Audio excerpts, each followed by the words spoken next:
News. This is ABC World News Tonight. And good evening. Thanks for joining us on this Sunday. I'm Tom Yamas, and we begin tonight with the situation rapidly spiraling out of control in northern Syria. 1 week since President Trump ordered U.S. forces out of that region, effectively abandoning America's allies in the fight against ISIS. This video right here appearing to show Turkey's military bombing Kurd civilians in a Syrian border town. The Kurds, who fought alongside the U.S. against ISIS. Now, horrific reports of atrocities committed by Turkish-backed fighters on those very allies. A reporter, take a look at this live streaming video when a convoy is hit by a Turkish airstrike. President Trump ordering about 1,000 U.S. troops to withdraw from northern Syria. Since pulling U.S. troops from the region, hundreds of ISIS prisoners and sympathizers have gone free. About 200,000 Kurds have been displaced, and Kurdish leaders now looking for help from unlikely new allies. ABC's Ian Pannell is in Syria to lead us off.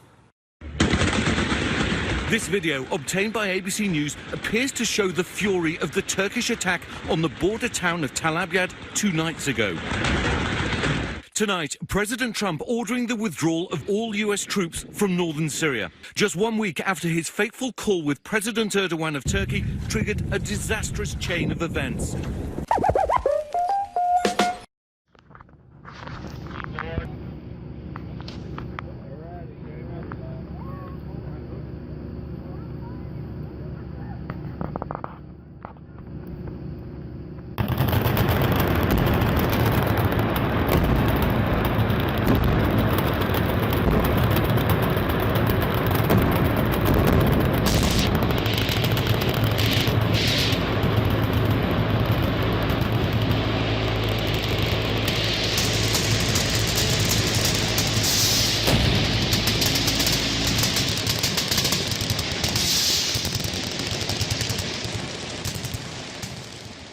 ABC News. This is ABC World News Tonight.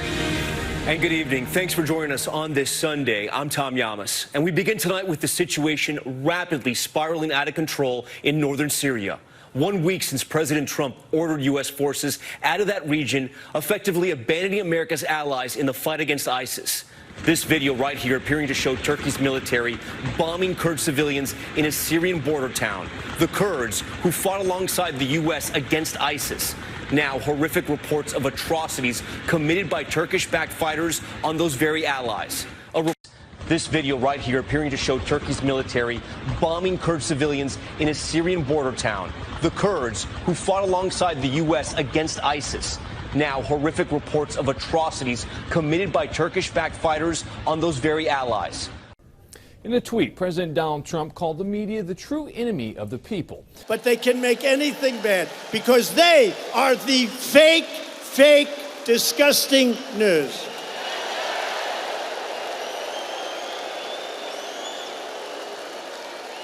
The president said, quote, "There is great anger in our country caused in part by inaccurate and even fraudulent reporting of the news. The fake news media, the true enemy of the people, must stop the open and obvious hostility and report the news accurately and fairly.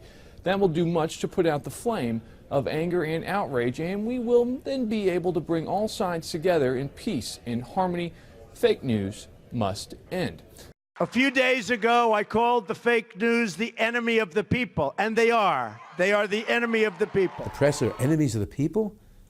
Enemies of the people are a phrase that comes from Stalin. It was used by the Soviets. This video right here appearing to show Turkey's military bombing Kurd civilians in a Syrian border town. Enemies of the people were sent to the Gulag or were executed.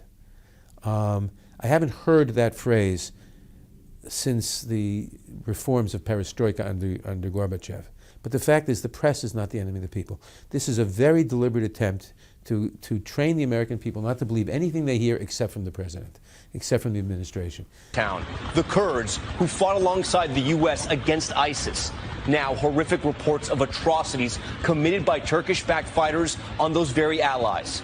It is our job to report on facts and to hold leaders accountable. That is who we are.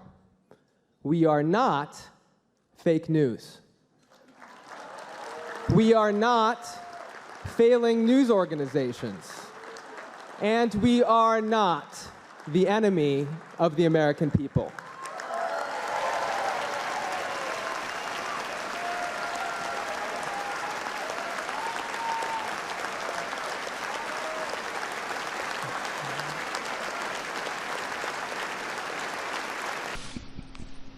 Are you talking to me? Yeah, it was just a follow-up of what I just asked you, sir. Listen, you ready? We have the President of Finland. Ask him a question. I have one for him. I just wanted to follow up on the one that I asked you, which Did was, you hear what me? did you want Did you him hear to me? Yes, Ask sir. him a question. I will, but I've given you a long answer. Ask this gentleman a question. Don't be rude. No, sir, I don't want to be rude. I just wanted you to have a chance to answer the question that I asked I've you. answered everything. It's a whole hoax. And you know who's playing into the hoax? People like you and the fake news media that we have in this country. And I say in many cases, the corrupt media, because you're corrupt. Much of the media in this country is not just fake, it's corrupt. And you have some very fine people, too. Great journalists, great reporters. But to a large extent, it's corrupt and it's fake. Ask the President of Finland a question, please. Whatever happened to fair press? Whatever happened to honest reporting?